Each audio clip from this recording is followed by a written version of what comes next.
It is a detective story, but in high school.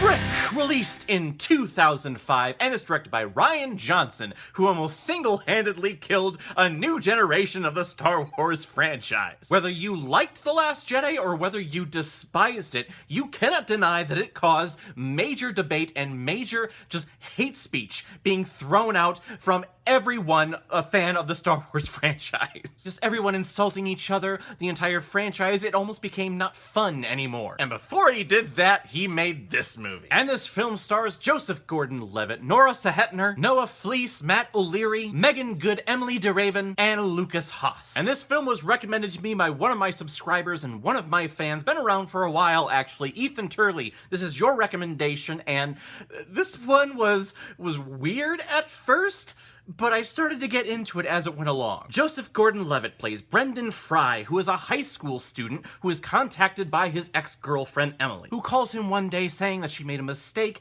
and that she was with some pretty bad people. And then soon after that, her body shows up outside of a sewage tunnel. And now Brendan, consumed with grief, is now on the hunt to track down the terrible people that did this to her. So the subtitle of this movie is that this is a detective story. So when you go into it, I was thinking, oh, we're gonna get like a cop story. Joseph Gordon-Levitt is going to be playing some young upcoming cop, maybe in Chicago or New York or maybe some small town, and then he's going to try to solve a murder. But no. He is a high school student, and you find that out very early in the story. So my mind is going, okay, what is going on here? This is a detective story, but he's in high school? What's happening? But then as the film goes along, you see what director Rian Johnson was going for. This is almost a parody. It's really like a love letter to those classic film noir films where you have the rough going, down on his luck detective just looking for that next big case to solve. And then all of a sudden a dame comes into his office with a nice meaty case. And when he takes the case on, as he goes through it, he learns that there is way more to discover with it. Probably that the damsel in distress is actually in on the case. And that's what is happening here. And once you realize that, it's really a fork in the road, whether you're either going to go along with it or you're completely gonna check out. And I was on that fence. I was at that fork in the road for quite a while. I wasn't sure how I was feeling about it. Because if you close your eyes and you just listen to Joseph Gordon-Levitt talk, you can sense that, yes, this is dialogue that you would find in Law & Order SVU, or this is a line of dialogue that you would hear in a film noir. But then you open your eyes and it's in the high school library. Or it's at a really fancy high school party, which the parties that happen in this movie, and really high school parties that I see in almost any film that I'm watching, I go, where were those parties when I was growing up? DJs, pools, like 200 people there. I mean, that's just not realistic. Or is that a thing in LA? I don't know. I grew up in the Midwest. So as the movie is moving along and I'm at that fork in the road, I find myself going over to the side where I'm going along with it. Because it is a fascinating take on a film genre that, at least when it used to, was done to death. Everything was done the same way with the same type of actor playing like the same age ranges. But taking film noir and putting it into a high school setting, I don't know, it's very intriguing. And they poke fun at that a lot in this movie. Like, you would have two characters carrying on a very serious conversation. There's a character that very much represents Marlon Brando in The Godfather, and Joseph Gordon-Levitt is sitting across the table from him, and then The Godfather's mom is in the back, like, pouring orange juice and baking cookies for them. And it's interesting because as the scene is happening, it's being played. Like, it's not being played for laughs. The two characters, they are taking this very seriously. But you can tell the director and the people behind the scenes, this is all just comedy gold, which probably the serious take on it from the actors is only adding to it. And actually, the moment that represents that fork in the road for me was the scene where Joseph Gordon-Levitt is in the principal's office. He's been getting into fights, he's been roughing people up, trying to get that information. And he's called into the principal's office, and the principal, he's acting like the chief of police, threatening to take away his gun and his badge. You've been doing this too long, Murphy. You gotta hang it up. Just one more case, boss. Just one more case I need solved, and then I'm out of your hair. You're a bigger pain in my ass, Murphy. His name is not Murphy, but that's where my mind goes with this. But just the dialogue in this situation, like, no. If he was roughing people up and getting into fights on campus, the dude would be expelled, at least suspended. But the principal's like, I'll give you 48 hours to bring the people in. If you get caught, I don't know you. And I go, oh, okay. I get it. I see what we're doing here. And like I said, I go along with it. Now, Joseph Gordon-Levitt, this is a 100% showcase of this man's ability. I would have never have guessed that the kid from Third Rock from the Sun would just end up being just in so many different projects. The dude is a very talented actor, and he's very engaging in this film. However, I never got a sense that he was actually in this high school, or at least like he currently was. I was kind of getting the vibe that maybe he graduated and he's in college and he's coming back to high school. I don't know. He didn't scream high school student for me. All the other characters here did. Megan Good, I really enjoyed in this movie. She was really good.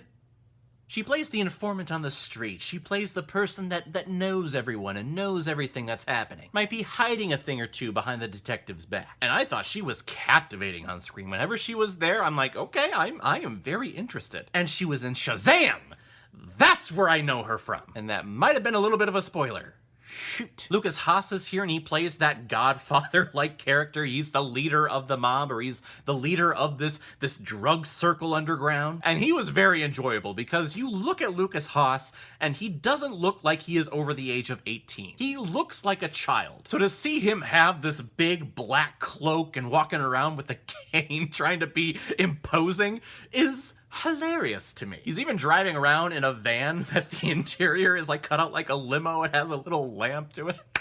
It's great. Norris Hetner is in this as well, and I've never been a big fan of her work. Everything that she is in, she's always playing. She's really typecast as a one-note character in almost everything. She's always playing that strange, enigmatic character that you know knows too much but doesn't let it on until later on in the series. And in my opinion, the way that she delivers lines and the way that she performs, it's very one-note. Everything that I have seen her in is the same. I've never seen a wide range of this person. And the small little bit that we get from her, I'm not a big fan of. So whenever I see her on screen, I go, ugh.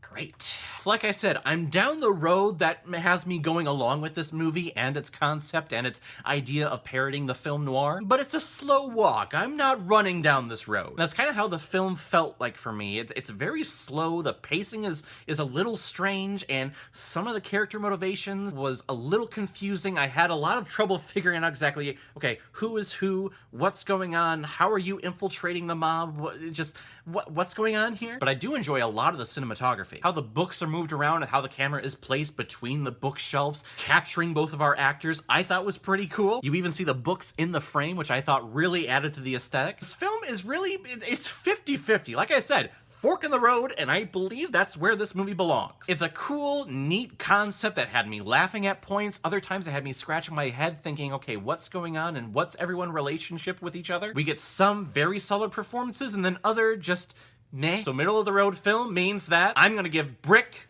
2.5 out of 5 Blu-rays. I found that if you have a goal, that you might not reach it. But if you don't have one, then you are never disappointed. And I gotta tell you, it feels phenomenal. All right, everyone, now comes my favorite part in my videos where I randomly select which movie I'm gonna be watching next. So let's take a look. Hey, we're back into the musicals. I can't remember the last musical that we had, but American in Paris. An American in Paris. Good old Gene Kelly tap dancing his way to a Best Picture win, I believe. And I have only seen this movie once, and from what I remember, it's not that much, actually. I remember a lot of dancing. I remember some singing that I was like, I'm not impressed by. But it's a Gene Kelly picture, meaning that there is going to be a very long part of the movie that is just going to be all dancing. Probably one section that's just like 20 minutes long of just an entire ballet, which I am not against as long as it serves the story. And from what I remember, it doesn't. But we'll check it out next time. Thank you very much, Ethan, for the recommendation of Brick. If any of you have recommendations of films that you want me to review on here, please leave your comment below this video or go to my Facebook page, my Instagram, or my Twitter. Leave your recommendation there, and if I have access to it, I will watch watch, review it, and give you a shout out on the channel. So everyone, have you seen Brick? What did you think about it? I know it has that kind of cult classic following, so if you are a big fan of this movie, please comment below, let me know what you thought about it and why you love it so much. And if you like what you saw here, if you like my take on movies, if you like just listening to people talk about movies, then hit the subscribe button. It helps me out a lot, and we are trying to reach 1,000 subscribers by the end of 2019. And if we do that, I will of course torture myself by recording myself watching a film I never want to see again, Arachnophobia. It's a film that scarred me as a child, and I have not watched it since. So if you want to see myself torture myself, then hit the subscribe button, tell of your friends, family, head on over, hit subscribe. So I will see everyone next time with my review of An American in Paris. So in the meantime, be well, be good to each other, and go watch a movie. Take care, guys.